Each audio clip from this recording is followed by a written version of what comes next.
Hello everyone, welcome back to the channel, and today we'll be discussing how you can actually screen record your iPhone without any third-party app. As in iOS 18 update, it is very easy, but you could not see any app into your phone. What you need to do is just swipe up from here, and after doing this you can see that there's a positive option here, just a plus button. Tap on the plus button. After doing this, you can see that in your app there is an add a control option in your iPhone. Just tap on it, and after doing it you can see that there are a lot of controls which you can add in your swipe down options. As you can see that there's an option of screen recording.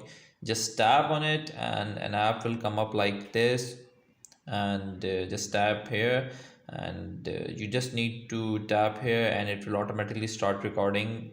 For example, I've started, it's given the timer and the screen is started to record like this. So that's how you can actually record your screen in your iPhone. I hope this video helps you out in figuring this. Thank you very much for watching the video. Until next video, bye bye.